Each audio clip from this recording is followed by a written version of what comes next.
আকাশবাণী খবর পড়ছি সৃজিত মুখোপাধ্যায়। প্রথমে বিশেষ বিশেষ খবর।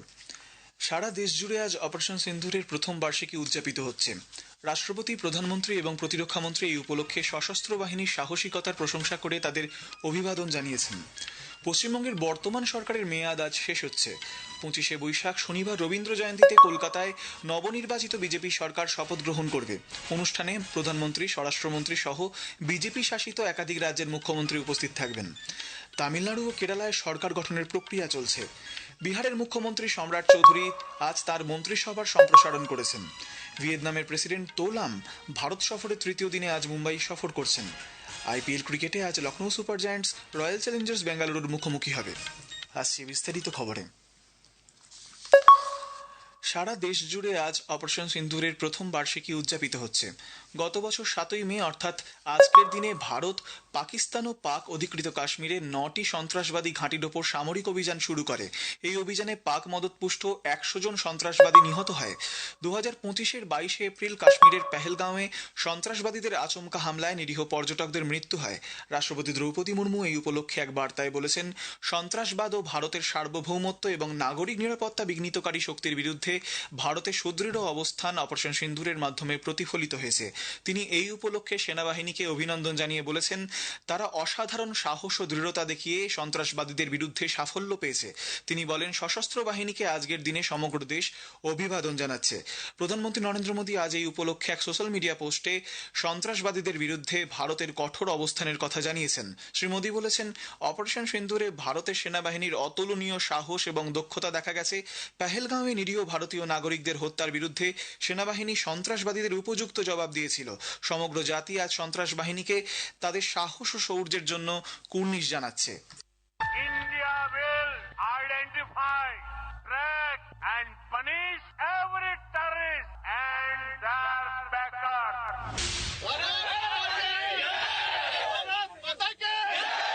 टेरर और टॉक एक साथ नहीं हो सकते। टेरर और ट्रेड एक साथ नहीं चल सकते और पानी और खून भी एक साथ नहीं बह सकता। প্রতিরক্ষামন্ত্রী রাজনাথ সিং অপারেশন সিন্দুরের প্রথম বর্ষপূর্তিতে ভারতীয় সেনাবাহিনীর শৌর্য ও আত্মবলিদানের শ্রদ্ধা নিবেদন করেছেন। সমাজ মাধ্যমের বার্তায় মন্ত্রী বলেন, সেনাদের নিষ্ঠা ও বীরত্ব দেশের সুরক্ষাকে সুনিশ্চিত করে তুলেছে। পশ্চিমবঙ্গে বর্তমান বিধানসভার মেয়াদ আজ শেষ হচ্ছে। 25শে বৈশাখ শনিবার রবীন্দ্র জয়ন্তীতে রাজ্যে নবনির্বাচিত বিজেপি সরকার শপথ গ্রহণ করবে। দলের রাজ্য সভাপতি শ্রমিক ভট্টাচার্য গতকাল শপথ গ্রহণ অনুষ্ঠান এবং ভোট পরবর্তী হিংসা রুখতে নবান্নে মুখ্য সচিব দুষ্যন্ত নারিয়ালা, স্বরাষ্ট্র সচিব সংঘমিত্রা ঘোষ সহ প্রশাসনিক কর্তাদের সঙ্গে বৈঠক করেন। সঙ্গে ছিলেন বিজেপির কেন্দ্রীয় সাধারণ সম্পাদক, রাজ্যের দলের পর্যবেক্ষক সুনীল বনশল, দলের নেতা সৌমিত্র খাঁ, জ্যোতির্ময় সিং মাহাতো প্রমুখ। পরে এক সাংবাদিক বৈঠকে শ্রমিক ভট্টাচার্য জানান, আগামীকাল নবনির্বাচিত বিধায়কদের নিয়ে বৈঠকে পরিষদীয় দলের নেতা নির্বাচন করা হবে। পরদিন ব্রিগেড প্যারেড গ্রাউন্ডে সকাল 10টায় আয়োজিত শপথ গ্রহণ অনুষ্ঠানে প্রধানমন্ত্রী নরেন্দ্র মোদী, স্বরাষ্ট্রমন্ত্রী অমিত শাহ সহ বিজেপি শাসিত একাধিক রাজ্যের মুখ্যমন্ত্রী উপস্থিত থাকতে পারেন। মমতা ব্যানার্জি মুখ্যমন্ত্রীর পদ থেকে ইস্তফা না দিলে সাংবিধানিক নিয়ম মেনেই শপথ গ্রহণ অনুষ্ঠান হবে বলে তিনি জানান। এদিকে শপথ গ্রহণ অনুষ্ঠানে কড়া নিরাপত্তার বন্দোবস্ত করেছে পুলিশ। চেন্নাইয়ের রাজভবনে রাজ্যপাল রাজেন্দ্র বিশ্বনাথ আর্লেকারের সঙ্গে গতকাল সাক্ষাৎ করেছেন তামিলগা ভেত্রী কাজগাম অর্থাৎ টিভিকে প্রধান জি জোসেফ বিজয়। বিধানসভা নির্বাচনে 108টি আসনে জয়লাভ করার পর গতকাল দলের প্রবীণ নেতা কে সেঙ্গত্তাইয়ান, এন আনন্দ এবং আদব অর্জুনা সহ অন্যান্য প্রতিনিধিদের নিয়ে তিনি সরকার গঠনের দাবি পেশ করেন। কেরালামের নবনির্বাচিত কংগ্রেস বিধায়করা আজ তিরুবনন্তপুরমে বৈঠক করবেন। সেখানে পরিষদীয় দলের নতুন নেতা নির্বাচিত হবে। এরপর তারা রাজ্যপাল রাজেন্দ্র আর্লেকারের কাছে নতুন সরকার গঠনের দাবি জানাবেন। উল্লেখ্য, তিনি তামিলনাড়ুর অতিরিক্ত দায়িত্বে বর্তমানে চেন্নাইয়ে রয়েছেন। বিহারের মুখ্যমন্ত্রী সম্রাট চৌধুরী আজ তার মন্ত্রিসভার সম্প্রসারণ করেছেন। প্রধানমন্ত্রী নরেন্দ্র মোদী, কেন্দ্রীয় স্বরাষ্ট্রমন্ত্রী অমিত শাহ এবং এনডিএর বেশ কয়েকজন বরিষ্ঠ নেতা এই শপথ গ্রহণ অনুষ্ঠানে উপস্থিত রয়েছেন। পাটনার গান্ধী ময়দানে এই অনুষ্ঠানে জেডিইউ নেতা নিশান্ত কুমার সহ বিজেপির জেডিইউ, এলজেপিআর এবং এইচএমএস ও রাষ্ট্রীয় লোক মোর্চার 32 জন বিধায়ক মন্ত্রী হিসেবে শপথ গ্রহণ করেছেন। রাজ্যপাল লেফটেন্যান্ট জেনারেল সৈয়দ আতা হোসেন শপথ বাক্য পাঠ করান। আজকের প্রসঙ্গের এবারের বিষয় নতুন সরকারের কাছে সাধারণ মানুষের প্রত্যাশা। আগামী 9ই মে শপথ গ্রহণ অনুষ্ঠান। নতুন সরকার গঠনের আগে সাধারণ মানুষ কি চাইছে তা জানতে চেষ্টা করেছে আমাদের প্রতিনিধিরা। আকাশবাণীর সংবাদ বিভাগ প্রযোজিত অনুষ্ঠানটি শুনবেন আজ রাত 8টায় গীতাঞ্জলি ডিটিএইচ বাংলা এবং আকাশবাণী সংবাদ কলকাতা সোশ্যাল মিডিয়া প্ল্যাটফর্মে। খবর শুনছেন আকাশবাণী থেকে। আমাদের সংবাদ শোনা যাবে ইউটিউব চ্যানেল আকাশবাণী সংবাদ বাংলা, ফেসবুক ও ইনস্টাগ্রাম আকাশবাণী সংবাদ কলকাতা এবং এক্স হ্যান্ডেল এআইআর নিউজ কলকাতাতে। ভিয়েতনামের প্রেসিডেন্ট তো লাম আজ তাঁর ভারত সফরের তৃতীয় দিনে মুম্বাইয়ে জাতীয় স্টক এক্সচেঞ্জ পরিদর্শন করেছেন। তিনি সেখানে চিরাচরিত প্রথায় ঘণ্টা বাজান। এনএসির ম্যানেজিং ডিরেক্টর আশিস কুমার চৌহান এবং অন্যান্য শিল্পপতিরা তাকে স্বাগত জানান। পরে প্রেসিডেন্ট লাম মহারাষ্ট্রের মুখ্যমন্ত্রী দেবেন্দ্র ফডনবিসের সঙ্গে বৈঠকে মিলিত হবেন। একটি বাণিজ্যিক মঞ্চের সভাতেও তার ভাষণ দেওয়ার কথা রয়েছে। সন্ধ্যায় মুম্বাইয়ের রাজভবনে রাজ্যপাল সিপি রাধাকৃষ্ণন তার সম্মানে এক নৈশ ভোজের আয়োজন করবেন।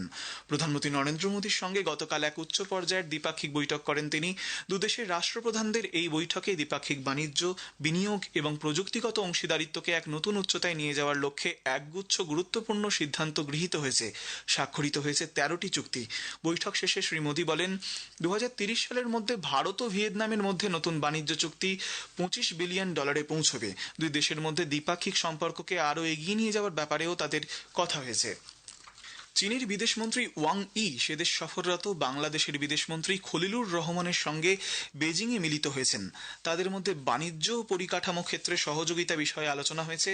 চীনা বিদেশমন্ত্রী ওয়াং ই জানিয়েছেন, তার দেশ বাংলাদেশের জাতীয় উন্নয়ন কর্মসূচিতে বেল্ট অ্যান্ড রোড উদ্যোগের মাধ্যমে কাজ করতে প্রস্তুত রয়েছে। চীনের বিদেশ দপ্তরের এক মুখপাত্র সোশ্যাল মিডিয়া পোস্টে জানিয়েছেন, চীন বাংলাদেশের সঙ্গে সুপ্রতিবেশী ও অংশীদার হিসেবে কাজ করতে চায়। সে দেশের ঐক্য, স্থিতিশীলতা এবং অর্থনৈতিক পুনরুজ্জীবনের কাজে তাদের সহায়তা করতে চায়।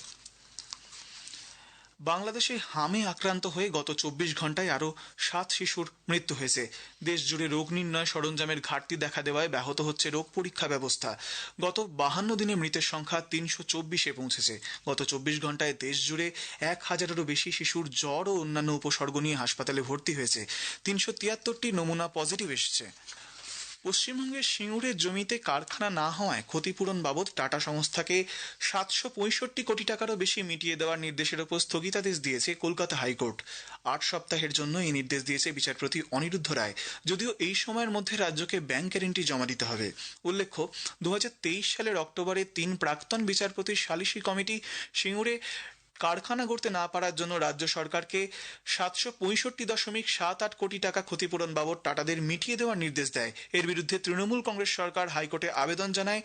দীর্ঘদিন শুনানি চলার পর হাইকোর্ট রায়দান স্থগিত রেখেছিল। কেন্দ্রীয় শ্রম ও কর্মসংস্থান মন্ত্রী মনসুখ মন্ডভিয়া আজ 40 শ্রমিকদের জন্য বার্ষিক স্বাস্থ্য পরীক্ষা কর্মসূচির সূচনা করেছেন। আজ নতুন দিল্লিতে ইএসআই মেডিকেল কলেজ হাসপাতালে এই কর্মসূচির সূচনা করে মন্ত্রী বলেন, বিগত 10 বছরে প্রধানমন্ত্রী নরেন্দ্র মোদীর নেতৃত্বে দেশের শ্রম ও যুবশক্তির সম্মান বৃদ্ধি পেয়েছে। সরকার কর্মসংস্থানের সুযোগ বৃদ্ধির লক্ষ্যে নিরন্তর কাজ চালিয়ে যাচ্ছে।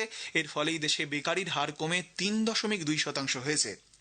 आज से 1 दशक पहले देश में केवल 30 करोड़ लोगों को सोशल सिक्योरिटी का कवरेज मिलता था, लेकिन 12 साल के बाद इंटरनेशनल लेबर ऑर्गेनाइजेशन के डायरेक्टर जनरल ने अनाउंसमेंट करा कि भारत में सोशल सिक्योरिटी कवरेज बढ़ के मोदी गवर्नमेंट के प्रयासों से आज देश में 94 करोड़ लोगों को सोशल सिक्योरिटी की कवरेज मिल रहा है। লখনৌয়ের একানা ক্রিকেট স্টেডিয়ামে আজ আইপিএল এর ম্যাচে Lucknow super giants royal Challengers বেঙ্গালুরুর বিরুদ্ধে খেলবে। খেলা শুরু হবে সন্ধ্যা 7:30টায়। 9 ম্যাচে 12 পয়েন্ট নিয়ে বেঙ্গালুরু লিগ তালিকায় দ্বিতীয় স্থানে রয়েছে। সমসংখ্যক ম্যাচে 4 পয়েন্ট সংগ্রহ করে লখনৌ 10 দলের পয়েন্ট তালিকায় সব শেষে রয়েছে। শেষ করার আগে খবরের বিশেষ কিছু অংশ আরেকবার। সারা দেশ জুড়ে আজ অপারেশন সিন্দুরের প্রথম বার্ষিকী উদযাপিত হচ্ছে। রাষ্ট্রপতি, প্রধানমন্ত্রী এবং প্রতিরক্ষা মন্ত্রী এই উপলক্ষে সশস্ত্র বাহিনীর সাহসিকতার প্রশংসা করে তাদের অভিবাদন জানিয়েছেন।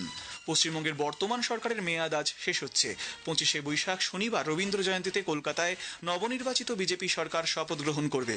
অনুষ্ঠানে প্রধানমন্ত্রী, স্বরাষ্ট্রমন্ত্রী সহ বিজেপি শাসিত একাধিক রাজ্যের মুখ্যমন্ত্রী উপস্থিত থাকবেন। খবর এখনকার মতো এই পর্যন্তই। এরপরেই শুনুন স্থানীয় সংবাদ।